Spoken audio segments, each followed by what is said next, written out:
আরে আরে, কোথায় যাচ্ছেন? শিগগিরই এদিকে আসুন, এদিকে আসুন। আজকে শেখাবো একটা দুর্দান্ত স্বাদের ঝটপট ফাঁকিবাজি রান্না। নাম হলো পেঁয়াজ পোস্ত। হ্যাঁ, সবার পরিচিত জানি। তাহলে চলুন রান্নাঘরে যাওয়া যাক। রান্নাঘরে গিয়ে ৩-৪টে মিডিয়াম সাইজের পেঁয়াজকে এভাবে ধরে ছাল-ছুল ফেলে ঝিরিঝিরি করে কেটে নেবেন। ব্যাস, কাটাকুটি আবার কমপ্লিট হয়ে গেল। তারপরে গ্যাসটা অন করে চাপিয়ে দিন একখানা কড়াই।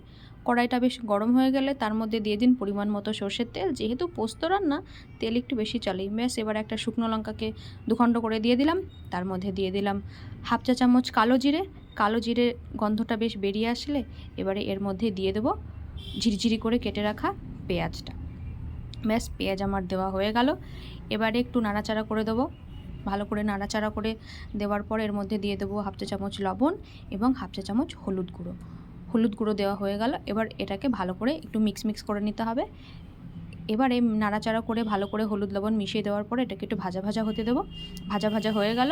এবার এর মধ্যে আমি দিয়ে দেবো 2 চামচ পোস্ত এবং 2টো কাঁচা লঙ্কা, যেটা বেটে রেখেছিলাম। পোস্তর কিন্তু অনেক দাম, একটু বুঝে শুনে খাবেন, আর কয়দিন পরে সোনার দোকানে কিনতে পাওয়া যাবে। যাই হোক, পোস্তটা দিয়ে 4-5 মিনিট ভালো করে কষিয়ে নিলাম। রান্না হয়ে গেল পেঁয়াজ পোস্ত। এবার এর মধ্যে 1 চা চামচ সর্ষের তেল, 2টো কাঁচা লঙ্কা দিয়ে একটু ঘুটানাটা করে নিলেই হয়ে গেল পেঁয়াজ পোস্ত। ব্যাস, দেখুন কি অপূর্ব হয়েছে না দেখতে। এবারে গরম ভাতে একটু মেখে মুখের মধ্যে চালান করে দেওয়ার পালা।